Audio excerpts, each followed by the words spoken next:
All right. Hey. Wow, excuse me. All right, so if you were listening to the last video, you probably heard a baby crying in the background. That was my little one right here. And you know, this is life. This is real life right here. So I'm just trying to take a moment. I want to take a moment to talk about the curriculum that I chose for my 6-year-old, soon to be 7-year-old for 3rd grade. If that sounds strange, it's because she started kindergarten early in our first year of homeschool. I homeschooled through the summer also, and we went through 1st and 2nd grade in 1 year, if that makes sense. So this school year we're starting 3rd grade. So I want to just try to make it as plain as I can and talk about the curriculum I've selected and why. And my buddy Akeem here decided that I must do that with him. But I'm used to it. I can work with a baby tied on my body. I can teach. I can homeschool. So I can do this video too. Now, I'm not going to go in any particular order, but just because it's the main thing for her math, I decided on Math UC, and that's you can go to check that out. I think it's at mathuc.com.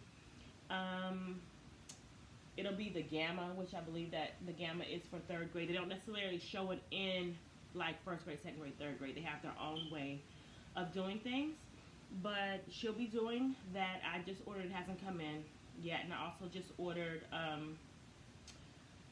what is that?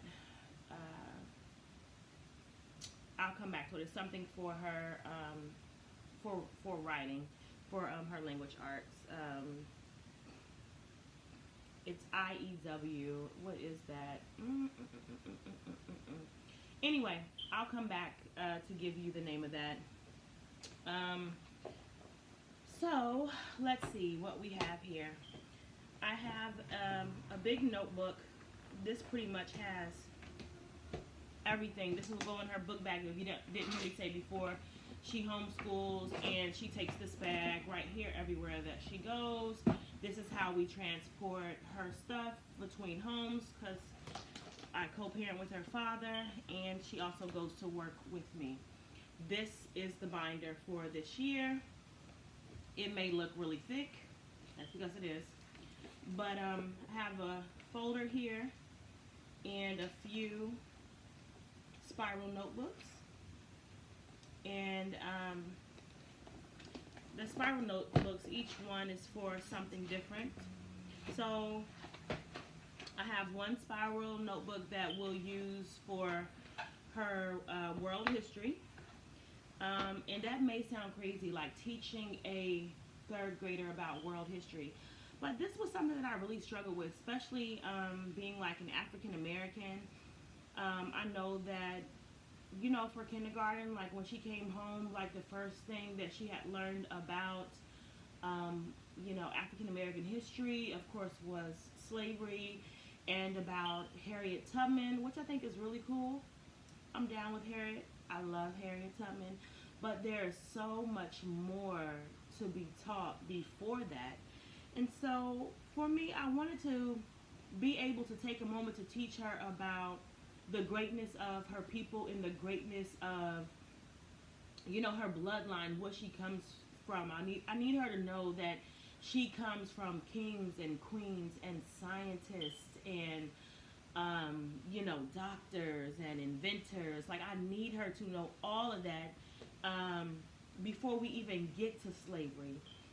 I just feel like before, there's so much that happened before it. It's so important to fill your child up with that first before introducing them to slavery, because I believe that it affects how they feel about themselves, how they see themselves, and their overall self-esteem, and how their place in the world, how they feel about their place in the world. So of course I had a hard time finding, like, you know, things to teach about, you know, early world history. So I decided that I am going to use something from Discovery Kids. Let me find it. I got it down here somewhere. I got all these books over here.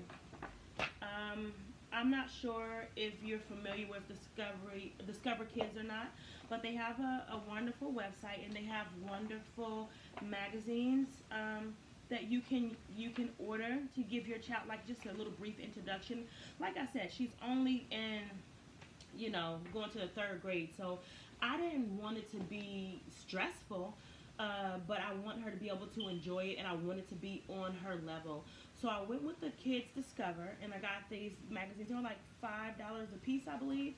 The first one that we'll do is this right here. It says African Kingdoms. Yes. And I like this because it talks about East and West Africa. It talks about the importance of salt. It talks about the Nile. It has like the different kingdoms and things from Ghana. So I think that's really cool. This is how I want to introduce her history to her. This is what I want her to know about her beginnings, about the greatness, about the little cities and the kingdoms and just how they did things. So I love that. So that'll be the first one, and I want to take her through it as like the journey of man, if you will. So we'll start there with ancient kingdoms. We'll do ancient India, which I think is pretty cool, and also very important. And while we're doing this, I'll also show her. I'll show it to her on the globe as well, so that she can see how man traveled and all that good stuff. But I want her to have respect for other cultures, and I want her to have an understanding of herself and other people. I feel like if we're going to make this world a better place, the first thing we have to do is learn about each other, okay? And have respect for each other, and be able to point out more of the ways that we are similar than we are different. I also ordered this one. This was Ancient Egypt, which I thought was really cool. And again, it's got like a lot of good stuff in here for her to learn as well. I also did Ancient China. So she's already interested in like the Great Wall of China and things like that. She loves the Chinese New Year. She was born the year of the dragon, so she's a little bit familiar.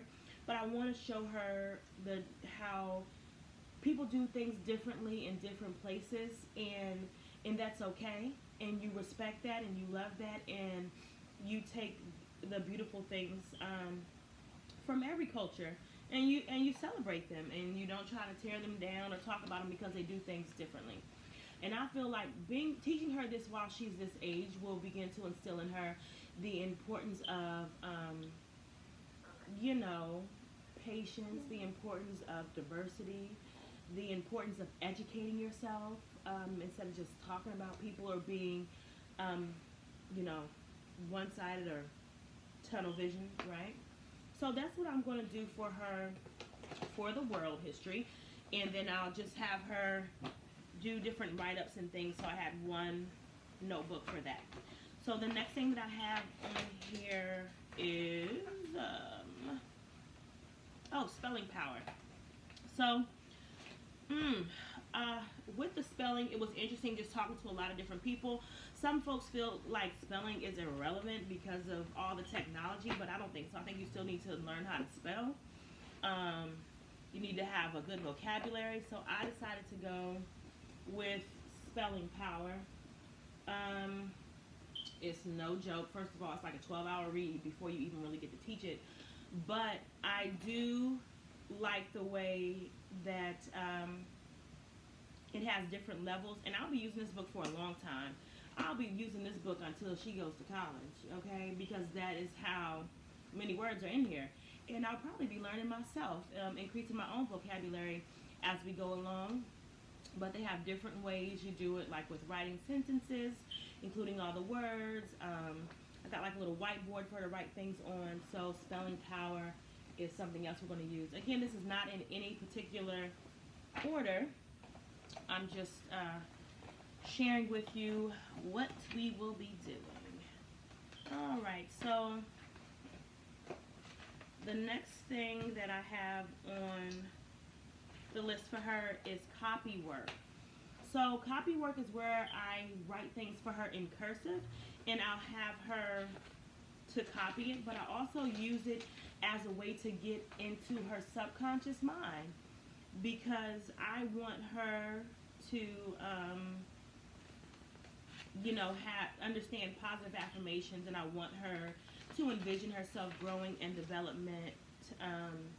So sometimes I'll write different quotes, like the one I have here is, there are no limits to what you can accomplish except the limits you place on your own thinking, right? I think that's Brian Tracy.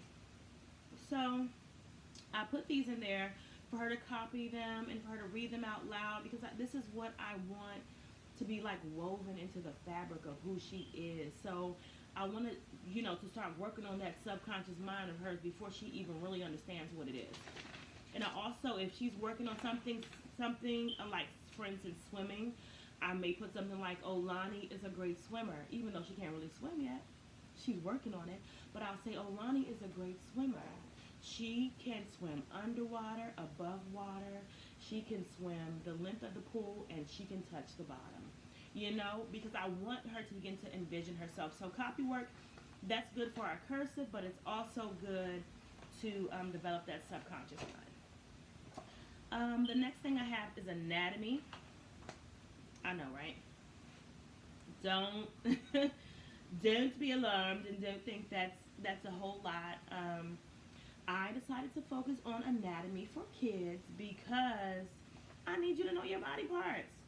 I don't need you telling me it hurt right here, or this, this right here, I don't know what this is. What is this? I need you to know your body parts so that you can talk to the doctor, and so that you can talk to me, and so that you can use the proper words when you do so. I did order a book online. I don't think I have it right here with me, but it is an anatomy book.